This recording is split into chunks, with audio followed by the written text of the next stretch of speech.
Dhami cabinet की बैठक में लिए गए कई महत्वपूर्ण फैसले। 36 प्रस्तावों पर लगी कैबिनेट की मुहर। प्रदेश के विकास के लिए अहम माने जा रहे प्रस्ताव।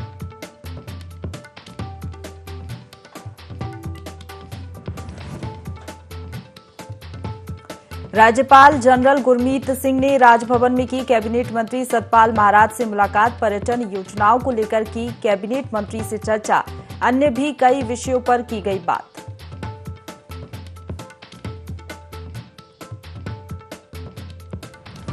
कांवड़ यात्रा के सकुशल संपन्न होने पर वित्त मंत्री ने दी मुख्यमंत्री सहित प्रशासन और पुलिस कर्मियों को बधाई। कहा, सीएम धामी के नेतृत्व में कांवड़ यात्रा का संचालन रहा सर्वोत्तम। जनता ने खुले मन से किया शिव भक्तों का स्वागत। और देहरादून में नगर निगम के संयोजन से आज मनाया जा रहा हरेला पर्व। सभी वार्डों में किया जाएगा पौधारोपण। देहरादून को हरा भरा बनाना उद्देश्य। कार्यक्रम के दौरान इलेक्ट्रिक बसों को भी दिखाई गई हरी झंडी।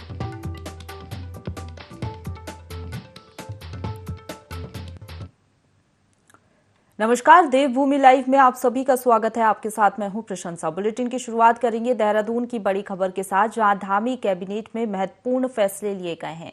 36 प्रस्तावों पर कैबिनेट की मुहर लगी है। प्रदेश के विकास के लिए 36 प्रस्ताव काफी अहम माने जा रहे हैं। 1.5 महीने बाद कैबिनेट की बैठक हुई। कैबिनेट में कई सौगातें लोगों को मिली हैं।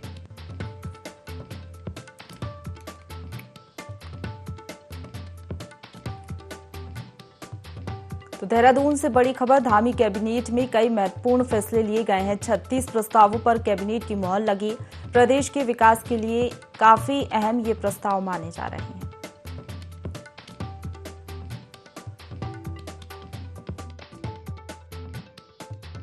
उत्तराखंड में आप जानते हैं कि आजकल बारिश भी है और सबसे ज़्यादा समस्या जहां लैंडस्लाइड की है, जिसके कारण सड़कें बंद हो जाती हैं। इसके समाधान के लिए पहले निर्णय लिया गया था कि हम उत्तराखंड में बनाएंगे उत्तराखंड लैंडस्लाइड मिटिगेशन सेंटर। एक विश्व स्तर का सेंटर बनाएंगे जो पहले स्टडी करेगा कि कहाँ लैंडस्लाइड होने की संभावना है, वहाँ रोकने का प्रयास करेगा। लेकिन जहाँ हो रही है लैंडस्लाइड पुरानी, उसको स्टडी करके उसका ट्रीटमेंट करेंगे ताकि जो उत्तराखंड की सबसे बड़ी आपदा की समस्या है, इसका समाधान हो सके। तो ये इंस्टीट्यूट बनने के रजिस्ट्रेशन वगैरह हो गया है। इसके रूल्स एंड रेगुलेशन पहले नहीं बने थे। आज कैबिनेट ने उसके रूल्स एंड रेगुलेशन की स्वीकृति दी। वित्त व संसदीय कार्य मंत्री डॉक्टर प्रेमचंद अग्रवाल ने कांवड़ यात्रा के सकुशल संपन्न होने पर मुख्यमंत्री सहित प्रशासन और पुलिस कर्मियों को बधाई दी है।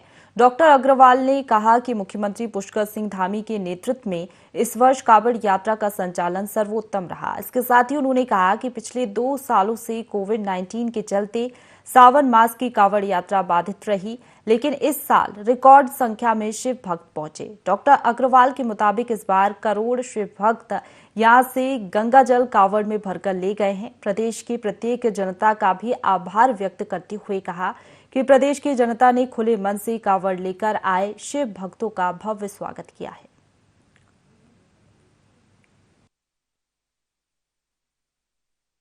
जो सकुशल संपन्न हुई है, उसके लिए मैं अपने माननीय मुख्यमंत्री जी को, पुलिस प्रशासन को, स्थानीय तमाम प्रशासन के अधिकारी कर्मचारियों को, साथ में जनता को बहुत धन्यवाद कर रहा हूँ। जिस प्रकार से 2 साल बाद ये कांवड़ प्रारंभ हुई थी और अनुमान था कि बड़ी संख्या में कांवड़ आएगी, उसी प्रकार की व्यवस्थाएं चाक चौबंद की गई थी। माननीय मुख्यमंत्री जी के मार्गदर्शन में सुंदर व्यवस्था, सुंदर सारे अधिकारियों का व्यवहार, सहयोग के कारण मैं कह सकता हूं कि लगभग 4 करोड़ से ज़्यादा हमारे आस्था के प्रतीक, हमारे साधक, हमारे कांवड़िए हरिद्वार, ऋषिकेश आए, गंगोत्री तक गए और उन्होंने अपनी यात्रा सकुशल पूरी की। देहरादून से खबर है, जहां राज्यपाल लेफ्टिनेंट जनरल गुरमीत सिंह से राजभवन में कैबिनेट मंत्री सतपाल महाराज ने शिष्टाचार मुलाकात की। इस दौरान उन्होंने पर्यटन योजनाओं की जानकारी देते हुए राज्यपाल को राज्य में पंजीकृत होम स्टे की जानकारी के साथ ही मानसखंड मंदिर माला मिशन, बद्रीनाथ धाम को स्मार्ट स्पिरिचुअल टाउन विकसित किए जाने के कार्यों की जानकारी दी। वहीं सिंचाई विभाग के अंतर्गत सिंचाई योजनाओं, चेक डैम के निर्माण आदि के बारे में भी कैबिनेट मंत्री ने राज्यपाल को अवगत कराया।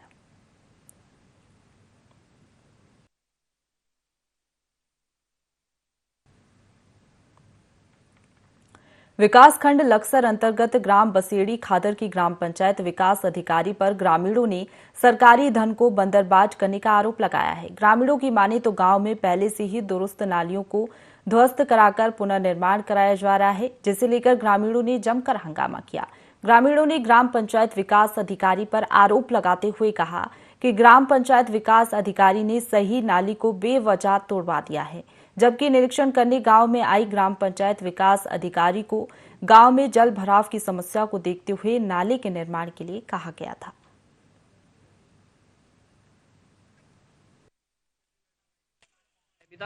कि यहाँ से ये काम करवाओ आप, ये कल ठेकेदार लग रहा था और इस पे कहने पे बेफालतू में एक नाली तोड़वा दी।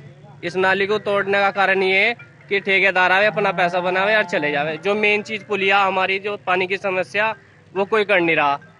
उसमें तो हमारे संज्ञान में आया, मैं मौके का निरीक्षण किया था, ऐसा कोई संज्ञान में नहीं आया कि उसका निर्माण किया गया। तो वहाँ पे भी कार्यस्थल करने लायक था कि चुनाव की प्रक्रिया को देखते हुए वहाँ भी कार्य, क्योंकि शासन की सबसे बड़ी नीति है कि हमारे जो मतदान स्थल है उसको पहले सुरक्षित किया जाए। स्कूल के आगे पानी बहुत ज़्यादा इकट्ठा हो जाता है, फिर उस साइड में जो गंदगी है गांव वालों की ही कर रखी है, वो गोबर गावर लगा के। बाकी नाला जो है टूटा हुआ तो था, बरसा हमने जब पिछली बार कोरोना पीरियड में हम गए थे तो वहाँ पानी भरा हुआ था, तो उसकी उन्होंने मरम्मत कराई है, नाले के चैनल निर्माण कराया है।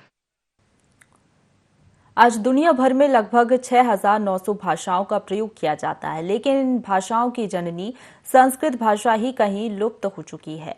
संस्कृत भाषा को आज के टाइम में पढ़ना और लिखना दोनों ही कठिन माना जाता है। ऐसे में उसी भाषा को उभारने का प्रयास एक रैपर सिंगर ने किया है। संस्कृत भाषा में रैप गाकर इस सिंगर ने एक नया इतिहास कायम कर दिया है। क्या है पूरा मामला, देखिए रिपोर्ट।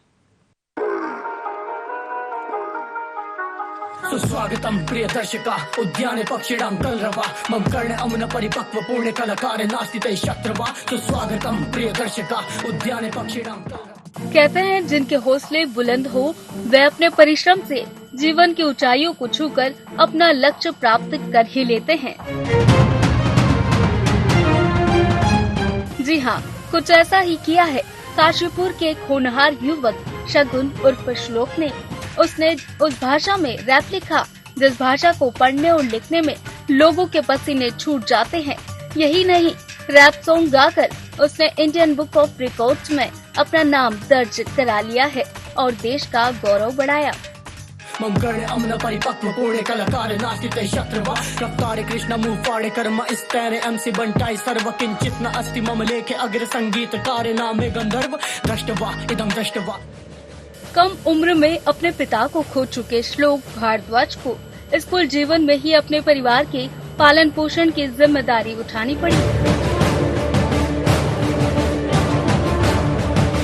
लेकिन पढ़ाई के साथ नौकरी और अपना सिंगर बनने का सपना पूरा करने के हौसले ने न तो उन्हें चैन से जीने दिया, न सोने दिया। दिन में नौकरी और रात को अपने सपनों की उड़ान ने श्लोक भारद्वाज के नाम कई खिताब लिख दिए हैं। पहले भी श्लोक भारद्वाज देश के अंदर पहला ऐसा रैप सॉन्ग गाया गया जिसने हर शब्द की शुरुआत बा से हुई, जिसे गाकर श्लोक ने इंडियन बुक ऑफ रिकॉर्ड्स का खिताब अपने नाम कर लिया था। और अब भाषाओं की जननी संस्कृत भाषा को आगे बढ़ाने के प्रयास में श्लोक ने फिर एक और खिताब अपने नाम कर लिया है। मैं लगभग 2012-13 के टाइम से अभी तक लिख ही रहा हूँ रैप फील्ड में, और अभी भी आगे भी चल रहा है। अभी ये मुझे सेकंड टाइम मेरा इंडिया बुक ऑफ रिकॉर्ड्स में नाम दर्ज हुआ है। इससे पहले मेरा एक ट्रैक था अलंकार, उसको लेकर इंडिया बुक ऑफ रिकॉर्ड्स में ही मेरा नाम दर्ज हुआ था। बाकी इसके अलावा बहुत सारे ऑनलाइन रैप कॉम्पिटिशन्स वगैरह हैं जिनमें मैंने पार्टिसिपेट किया है और काफ़ी कॉम्पिटिशन्स में जीत भी हासिल की है। ये जो मैंने इस बार रैप बनाया है, ये इंडिया का फर्स्ट संस्कृत डिस ट्रैक था, जिसमें मुझे जो अवार्ड मिला है वो मिला है मैक्सिमम संस्कृत वर्ड्स के लिए। मैंने जो ये रैप बनाया है इसके अंदर संस्कृत के सबसे ज़्यादा प्रयोग हुए शब्द हैं, इसके लिए मुझे इंडिया बुक ऑफ रिकॉर्ड्स से पुरस्कृत किया गया है। बिल्कुल, मैं आगे भी मेरी कोशिश यही रहेगी कि मैं आगे भी संस्कृत में रैप करना जारी रखूं। और मैंने इसके अलावा भी बहुत सारे संस्कृत के कुछ छोटे और कुछ पूरे ट्रैक्स भी बनाए हैं जो अभी रिलीज़ नहीं किए हैं, बट आने वाले समय में मैं ज़रूर रिलीज़ करूँगा। कई बार घर की स्थिति ने हौसलों को तोड़ने की कोशिश की, लेकिन श्लोक ने अपने सपनों को टूटने नहीं दिया। श्लोक की मां का कहना है कि श्लोक दिन रात मेहनत करता है। जब हम दोनों स्कूल में थे, ये मेरा 6 क्लास से दोस्त है और मेहनत तो ये करता आ रहा है स्टार्टिंग से ही। इसने 10th 11th से रैप स्टार्ट करी थी करना और फिर धीरे धीरे अपना आगे बढ़ते ही रहा है। बीच में काफ़ी संघर्ष हुए लेकिन इसने हार नहीं मानी अपनी, आगे लगातार बढ़ ही रहा है और यही आगे बढ़े, हम भी यही चाहते हैं। इसने जो संस्कृत भाषा में रैप लिखा है ये हमारे देश के कल्चर को बढ़ावा दे रहा है, जिसकी वजह से मैं ये चाहता हूँ कि सभी बच्चे बड़े जो हैं वो संस्कृत भाषा के महत्व को समझें और इसे बढ़ावा दें। आजकल संस्कृत बिल्कुल ही विलुप्त होती जा रही है। सुबह उठ जाता है, रात को आता है, फिर अपना लिखता है, फिर क्या नाम है रात में बहुत रात तक सोता है, पता नहीं कब सोता है, अपनी लिखाई करता रहता है, बहुत मेहनत करता है। और जिस दिन छुट्टी में रिकॉर्डिंग के लिए जाता है, कभी कभी तो एक ही रूम है, दिक्कत होती है, हमें बाहर कर देता है अपनी रिकॉर्डिंग के लिए, हम बाहर बैठ जाते हैं सीढ़ी में। दोनों बेटी है, बेटी भी और मैं भी दोनों बाहर बैठ जाते हैं जब तक ये रिकॉर्डिंग करता है। दिक्कत भी होती है एक रूम में, लेकिन हम कहते हैं कि ये ऊपर जाए तो अच्छी बात है। संस्कृत भाषा बंद होती जा रही है, कोई नहीं, आज के टाइम का बच्चा कोई नहीं पहचानता क्या भाषा है, बहुत कम बच्चे जानते हैं। ये सब बच्चे इसको सुने और देखें और जाने और आगे बढ़े सब बच्चे। गौरतलब है कि जिन देवों का इतिहास ही संस्कृत में लिखा हो और उन्हीं की नगरी में उन्हीं की भाषा लुप्त हो रही हो, तो इससे बड़ा दुर्भाग्य और क्या होगा। जबकि देश के प्रधानमंत्री नरेंद्र मोदी भी मन की बात में इसे लेकर चिंता जता चुके हैं। ऐसे में क्यों न अब राज्य सरकार भी उन गायकों की ओर ध्यान दे जिससे संस्कृत भाषा का चलन एक बार फिर शुरू हो सके। IND 24 के लिए काशीपुर से अजहर मलिक की रिपोर्ट। देहरादून से खबर है, जहां हर बार की तरह इस बार भी सांख्यिकी विभाग एक नया सर्वे करने जा रहा है। पारिवारिक उपभोग व्यय पर आधारित इस सर्वे को 3 कैटेगरी में बांटा गया है, जिसमें विभागीय कर्मचारी एक परिवार से 3 बार अलग अलग सर्वे करके सटीक सूचना जुटाएंगे। 1 साल तक चलने वाले सर्वे को राज्य के 160 ग्राम पंचायतों के साथ शहरी क्षेत्र में भी किया जाएगा। इस सर्वे की रिपोर्ट के मुताबिक केंद्र और राज्य सरकार विकास और जन कल्याणकारी योजना निर्धारित करेंगी। क्या करती है, इसी के बेस पे अपनी पॉलिसी डिसाइड कर लेती है। पहले हम इसका एक वेइंग डायग्राम जो consumer price index monthly base पे भारत सरकार निकालती है, उस पे आपकी महंगाई का पता चलता है, महंगाई दर कैसे बढ़ रही है। अगर महंगाई बढ़ रही है तो कहाँ पे गवर्नमेंट को इंटरवेंशन करना है, कहाँ पे आपकी पॉलिसी डिसीजन में कहाँ पे आपकी छूट हो गई है, जिसको आप नेक्स्ट जब पॉलिसी डिसीजन में करोगे तो उसमें कहाँ आपको और इसको इम्प्रूव कर सकते हैं। तो ये डायरेक्ट एक पब्लिक टू गवर्नमेंट एक रिलेशनशिप समझ सकते हैं इससे, कि जो क्लियरली सब चीज़ों को मेजर करने के बाद फाइनली एक आउटपुट आ जाएगा। गवर्नमेंट ऑफ इंडिया 1 अगस्त से हाउस होल्ड कंजम्पशन एक्सपेंडिचर सर्वे 1 साल के लिए कर रहा है। उसमें उत्तराखंड के लगभग 160 विलेजेस या अर्बन पॉकेट्स में ये सर्वे किया जाएगा। ये 160 में से कोई भी एक विलेज में या अर्बन पॉकेट में जाएंगे तो वहाँ जाके फिर 18 फैमिलीज़ को सिलेक्ट किया जाएगा और उनका फिर डिटेल ये जो हाउस होल्ड कंजम्पशन उनका जो भी खर्चा है उसके ऊपर डिटेल उनका शेड्यूल इंफॉर्मेशन भरा जाएगा। और वो जो इंफॉर्मेशन है वो मिलने के बाद नेशनल लेवल पे इसको कंपाइल किया जाएगा। Level of living, poverty, consumption pattern, ये सारी चीज़ें जो है इसको एस्टिमेट करने में ये सर्वे बहुत इम्पॉर्टेंट है, सरकार के लिए बहुत ही ज़रूरी है। इस बार जो हमारा सर्वे का टॉपिक है ये हाउस होल्ड कंजम्पशन एक्सपेंडिचर सर्वे है। जो हमारे हाउस होल्ड रहेंगे जिसमें हम सर्वे करने जाएंगे, उनसे हम 3 तरह की इन्फॉर्मेशन लेंगे।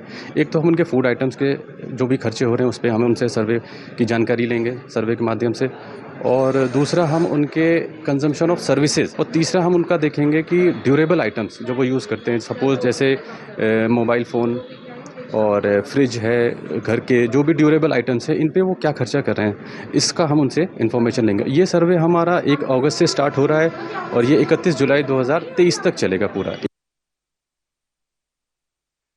हर बार की तरह इस बार भी स्टैटिस्टिक्स डिपार्टमेंट एक सर्वे करने जा रहा है और ये सर्वे बहुत ज्यादा महत्वपूर्ण इसलिए है क्योंकि इस सर्वे से गरीबी और अमीरी जो रेखा जो हम लगातार जिसकी बात करते हैं उसका पता चल पाएगा कि लोग किस रेखा के नीचे या फिर रेखा के ऊपर रह रहे हैं। और जिस तरीके से अगर कैटेगरीज की बात की जाए तो 3 कैटेगरीज में इस सर्वे को डिजाइन किया गया है विभाग द्वारा और इसी डिजाइन के अंतर्गत न सिर्फ उत्तराखंड में बल्कि देश के कई राज्यों में इस सर्वे को किया जा रहा है। साथ ही जो सर्वे के जो लोग यहाँ आपके परिवार में आपके आएंगे उन लोगों से को अपील यही हम करते हैं कि उन लोगों का आप पूरा सपोर्ट आप करें ताकि जो सही जानकारियां हैं वो सही जानकारी राज्य सरकार के साथ साथ केंद्र सरकार तक भी पहुंच सके और जो पॉलिसीज हैं पॉलिसीज बेहतर बन सके। देहरादून से कैमरा पर्सन मयूर उपाध्याय के साथ ND24 के लिए कैलाश बेस। लालकुआ में आईटीआई कर्मचारियों ने सेंचुरी मिल प्रबंधन के खिलाफ आंदोलन किया। सेंचुरी पेपर मिल के श्रमिकों ने शहीद स्मारक पर धरना प्रदर्शन कर नारेबाजी की। प्रदर्शन के दौरान ग्राम प्रधान शंकर जोशी श्रमिकों के समर्थन में पहुंचे। उन्होंने कहा कि सेंचुरी प्रबंधन क्षेत्र के युवाओं को वर्षों काम कराने के बाद अचानक फैक्ट्री से बाहर कर देता है, जिससे शिक्षित श्रमिक आंदोलन करने को मजबूर हैं। यदि सेंचुरी प्रबंधन हमारी मांगों पर अमल नहीं करता है तो सांकेतिक धरने के बाद क्रमिक अनशन करेंगे, उसके बाद आमरण अनशन करेंगे। यदि उसके बाद भी सेंचुरी प्रबंधन मनमानी करती है तो आत्मदाह जैसा घातक कदम उठाने के लिए मजबूर रहेंगे। कंपनी को मैं ये कहना चाहूँगा, अगर तुमने उत्तराखंड में अपने कारोबार को सही रखना है तो तुमको उत्तराखंड के लोगों से प्रेम करके और यहाँ के लोगों के साथ तालमेल करके करना चाहिए। तुम बाहर से इधर उधर से लोगों को ला करके यहाँ के लोगों को नुकसान पहुँचा रहे हो, ये तो नहीं चलेगा। किसी तो है ही नहीं, कोई नीति है सरकार की। मोदी और अमित शाह जो कहते हैं वही नीति है। हम आज यहाँ पर धरने में सुबह 10 बजे से हम लोग यहाँ पर खड़े हैं और इतनी लगातार बारिश हो रही है और इस बारिश में भी हमारा जितने भी मेरे पीड़ित जो श्रमिक हैं उनका और जो स्थानीय लोग हैं उनका मनोबल कम नहीं हो रहा है। और हमारे जो श्रमिक नेता हैं और जो ट्रेड यूनियन के कई ट्रेड यूनियन जिन्होंने बनाई है और चलाई है, ऐसे वृद्ध नेता जो हमारे हैं NK कपिल साहब भी हमारे साथ यहाँ हैं। लोकतांत्रिक तरीके से यहाँ पर 5 बजे तक हमारा धरना रहेगा और उसके बाद फिर लगातार हम यहाँ पर कर्मिक रोज अनशन करेंगे और उसके बाद भी अगर ये लोग नहीं चाहते तो उसके बाद हम यहाँ पर कर्मिक अनशन करेंगे और कर्मिक अनशन के बाद भी अगर इनको होश नहीं आया, इनको शर्म नहीं आई तो उसके बाद फिर हम यहाँ पर आमरण अनशन भी करेंगे और आमरण अनशन के बाद भी अगर इनको शर्म नहीं आई तो फिर हम यहाँ पर आत्मदाह भी करेंगे और इनके गेट पर करेंगे। चंपावत के डीएम नरेंद्र सिंह भंडारी ने लोहाघाट उप जिला चिकित्सालय का औचक निरीक्षण किया। निरीक्षण के दौरान डीएम भंडारी ने गर्भवती महिलाओं के बैठने की समस्या पर संज्ञान लिया और 10 दिन के भीतर बेंच लगाने के आदेश सीएमओ को दिए। वहीं चंदन लैब के द्वारा सिरिंजों को खुले में फेंकने पर चालान काटने के आदेश दिए। इसके साथ ही अस्पताल परिसर में गंदगी मिलने पर नाराजगी जताते हुए जल्द से जल्द कूड़े का निस्तारण करने के निर्देश दिए। वहीं जच्चा बच्चा टीकाकरण केंद्र का निरीक्षण कर तुरंत केंद्र को ट्रॉमा सेंटर में शिफ्ट करने के निर्देश दिए और मरीजों से बातचीत कर उनका हालचाल भी जाना। अस्पताल में डॉक्टरों की कमी दूर करने पर कहा कि जल्द ही इस समस्या पर संज्ञान लेकर निराकरण किया जाएगा।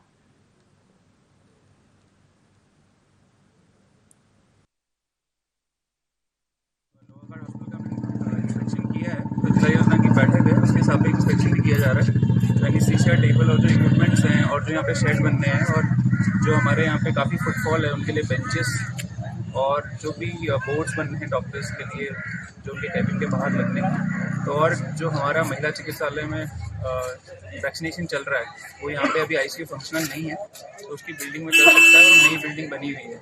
तो इस संबंध में निर्देश दिए गए हैं और वो ICU में शिफ्ट, ICU के बगल में जो बिल्डिंग है उसमें शिफ्ट करने कल ये शिफ्ट कर देंगे। और जो जनऔषधि केंद्र इन्होंने सामने खोला हुआ है जो इमरजेंसी रूम है और पीछे जनऔषधि केंद्र का सेटअप बन गया है, तो ये तत्काल यहाँ पे शिफ्ट करेंगे। और जिला योजना में हम जो इक्विपमेंट्स हैं और जो मैन पावर है उसको। जनपद ऊधम सिंह नगर के खटीमा में पेड़ों के अवैध पातन और लकड़ी तस्करी की रोकथाम को लेकर वन विभाग काफी सख्त नजर आ रहा है। तराई पूर्वी वन प्रभाग के DFO संदीप कुमार के निर्देश पर खटीमा में अवैध लकड़ी तस्करी की रोकथाम और अवैध पातन को लेकर वन विभाग चेकिंग अभियान चला रहा है। इसी कड़ी में प्रशिक्षु IFS D नायक के नेतृत्व में वन विभाग की टीम ने Khatima Tanakpur road one barrier पर टनकपुर से आ रहे लकड़ी से भरे 3 ट्रक को जब्त किया है, जहां से तीनों ट्रकों को खटीमा पीलीभीत रोड स्थित वन विभाग की नर्सरी पर लाया गया। नर्सरी पर प्रशिक्षु IFS D नायक के नेतृत्व में खटीमा सुरई वन रेंज की वन टीम ने ट्रक से लकड़ियों को उतारकर प्रपत्रों के आधार पर उनकी जांच की। फिलहाल वन विभाग द्वारा जारी परमिट सही पाए गए हैं। इस मामले में प्रशिक्षु ने बताया कि अवैध पातन करके ले जाने की सूचना मिल रही थी, जिस पर रोकथाम के लिए रैंडम चेकिंग अभियान चलाया गया। ऐसी कार्रवाई लगातार आगे भी जारी रहेगी।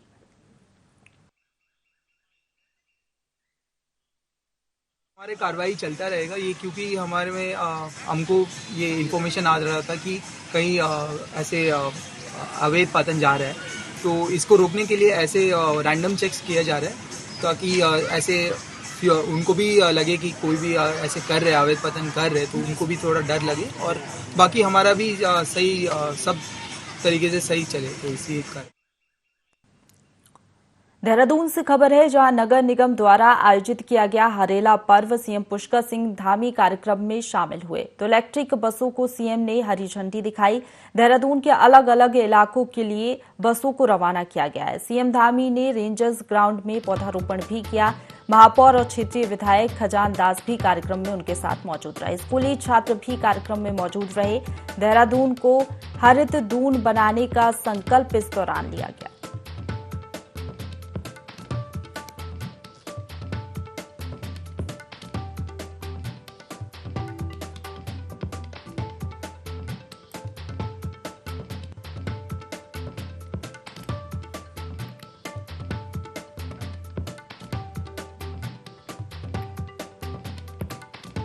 तो नगर निगम द्वारा हरेला पर्व का कार्यक्रम आयोजित किया गया। सीएम पुष्कर सिंह धामी कार्यक्रम में शामिल हुए। इस दौरान इलेक्ट्रिक बसों को सीएम ने हरी झंडी दिखाकर रवाना किया। देहरादून के अलग अलग इलाकों के लिए ये बसेस रवाना की गई हैं।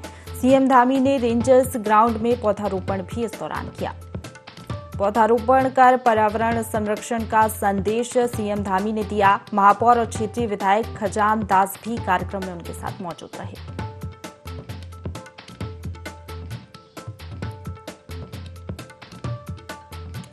तो हरेला पर्व आज पूरे प्रदेश में मनाया जा रहा है। नगर निगम द्वारा भी एक कार्यक्रम आयोजित किया गया, जिसमें सीएम पुष्कर सिंह धामी सम्मिलित हुए। इसी खबर पर ज्यादा जानकारी के साथ हमारे साथ principal correspondent Kailash Bisht phone line पर बने हुए हैं।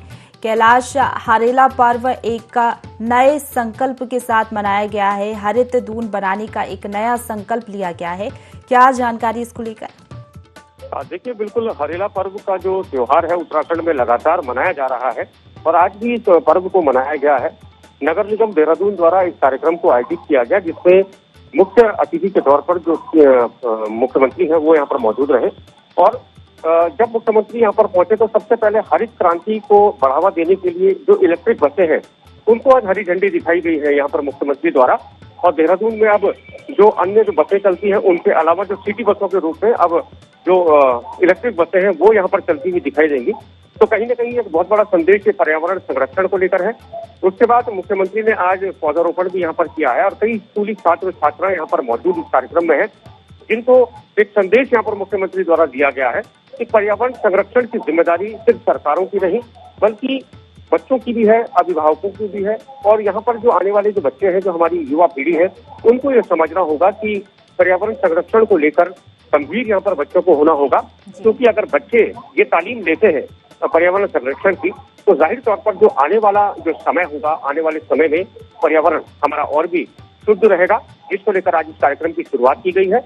उसके अलावा जो देहरादून के जो 100 के 100 वार्ड हैं, उन 100 के 100 वार्डों में नगर निगम द्वारा हरेला पर्व मनाया जाएगा। जी बिल्कुल कैलाश, कितनी इलेक्ट्रिक बसों को सीएम ने हरी झंडी दिखाई है? किन किन रूटों से ये संचालित की जाएंगी बसें?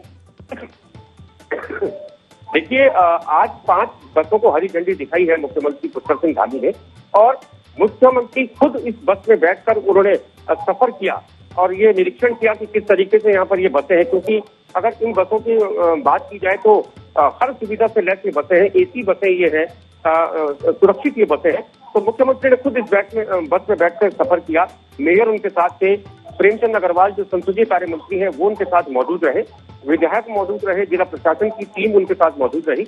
और इसके अलावा मैं आपको जानकारी दे दूं कि 300 बसें हैं जिन बसों को अभी आना है उत्तराखंड, और 300 बसों को अलग अलग रूट, अलग अलग शहरों में संचालित किया जाएगा, ताकि जो लगातार जो पॉल्यूशन बढ़ रहा है, पॉल्यूशन कम हो सके और जो इलेक्ट्रिक बसें हैं इनको यहाँ पर बढ़ावा दिया जाए। जी चलिए, बहुत शुक्रिया आपका कैलाश हमारे साथ जुड़ने के लिए और तमाम जानकारी के लिए।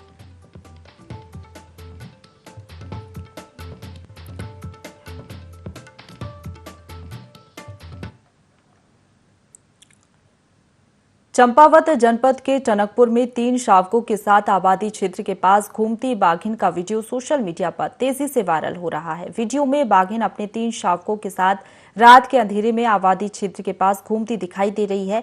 बताया जा रहा है कि ये मामला टनकपुर तहसील के अंतर्गत पड़ने वाले गड़ी गोट गांव का है। स्थानीय वन क्षेत्र अधिकारी महेंद्र विष्ट के अनुसार वन विभाग की गश्ती टीमों ने अभी तक ऐसी कोई बाघिन क्षेत्र में घूमते नहीं देखी है, लेकिन वीडियो को देखते हुए एहतियात के तौर पर उक्त गांव के आसपास रात्रि गश्त बढ़ा दी गई है। हमारी टीम उसको अभी तक तो ऐसी कोई मतलब बाघिन 3 शावकों के साथ घूमते हुए नहीं मिली, और वैसे एहतियात के तौर पर मैंने वहां पर रात्रि गश्त बढ़ा दी है गेंडा खाली में उसमें, और उसके बराबर हमारे द्वारा गश्त की जा रही है। और इसकी ये वीडियो की जांच करी जाएगी। मैं अपने उच्च अधिकारियों को भी ये वीडियो भेजा है, वो जांच करके बताएंगे ये कहाँ का है, क्योंकि गोपाल सिंह से पता किया तो वो कह रहे हैं कि मेरे द्वारा नहीं बनाई गई, ये कार वाले कोई बना रहे। इसी के साथ बुलेटिन में फिलहाल इतना ही। खबरों का सिलसिला लगातार जारी है, आप बने रहिए हमारे साथ।